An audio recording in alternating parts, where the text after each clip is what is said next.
आज आपण बघूया तिखट मोदक कसे करायचे ते। आणि त्यासाठी लागणारं साहित्य इथं मी ओलं खोबरं खवलून घेतलंय, थोडं आलं घेतलंय, कोथिंबीर, मिरच्या घेतल्यात, 2 तिखट मिरच्या घेतल्यात आणि 2 कमी तिखट मिरच्या घेतल्यात, लिंबू घेतलंय आणि चवीप्रमाणे आपण मीठ आणि साखर घालणार आहोत। मोदक म्हटलं की आपल्या डोळ्यासमोर गोड मोदक म्हणजे खोबरं, गूळ, खसखस, वेलची असं घालून केलेलं सारण आणि असा हा मोदक। पण मी जो आज मोदक दाखवणार आहे तो थोड्या वेगळ्या पद्धतीचा आहे।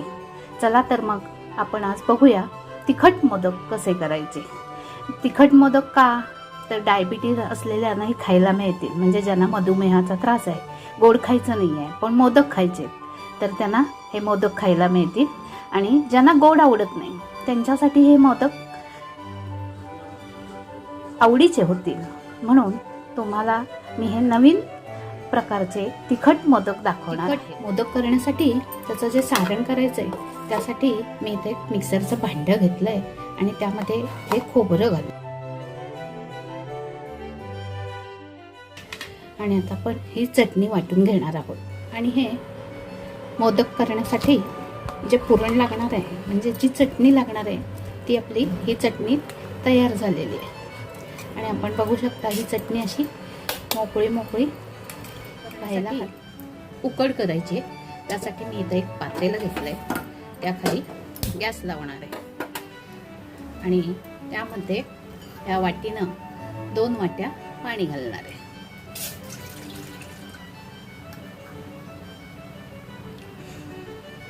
मध्ये चवीपुरतं मीठ घालणार आहे। पाणी व्यवस्थित गरम झालंय, त्यामध्ये 1 चमचाभर तूप घालायचे। पाण्याला छान उकळी आली आहे।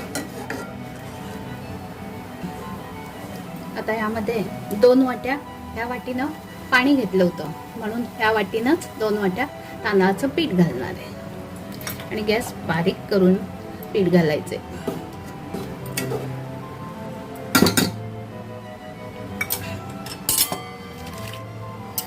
आणि व्यवस्थित ढवळून घेऊ। छान शिजण्यासाठी आपण त्यावर एक झाकण ठेवूया आणि गॅस बारीकच ठेवलाय। 2 मिनिटं झाली आहेत आणि आपण झाकण काढून ही उकड ढवळून घेऊया। आता ही उकड थोडीशी हाताने मळण्या इतपत थंड होईपर्यंत झाकण ठेवूया आणि गॅस बंद करू। आता उकड आपण काढून घेऊया।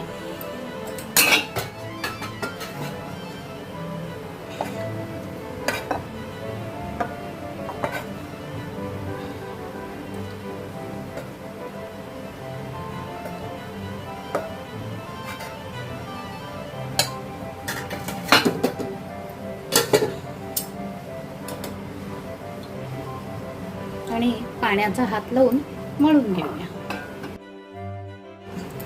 उकड मळताना थोडंसं हाताला तेल लावायचं। इथं उकड छान मळून घेतलेली आहे।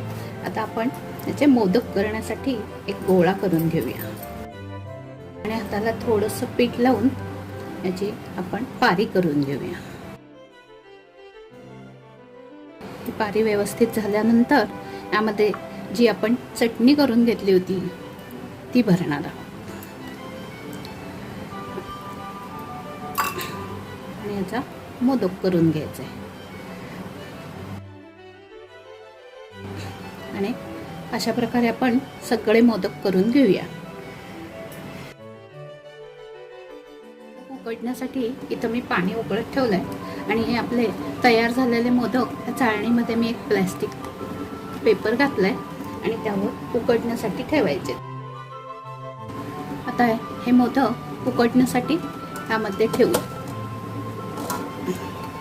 आणि त्यावर झाकण ठेवून 10 ते 15 मिनिटं उकडण्यासाठी ठेवू। आपण मोदक करतो तेव्हा आपल्याला जर मोदक येत नसतील तर आपण अशी पारी करून घेऊन याची करंजी पण करू शकतो। 15 मिनिटं झालेली आहे आणि आपण बघूया मोदक उकडलेत का।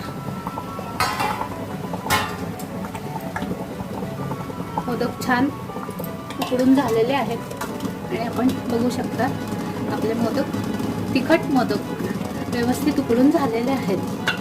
आता आपण गॅस बंद करूया आणि हे थंड होण्यासाठी आपले हे तिखट चटणीचे मोदक तयार झालेले आहेत. आणि हा मोदकांचा प्रकार जर तुम्हाला आवडला असेल तर तुम्ही लाईक करा, शेअर करा आणि आमच्या अन्नपूर्णा-स्वाद 2020 ह्या चॅनलला सबस्क्राईब करा. आणि हे जसं आपण गोड मोदक तुपाबरोबर खातो तसे हे तिखट मोदक आपण दह्याबरोबर खाऊ शकता. धन्यवाद.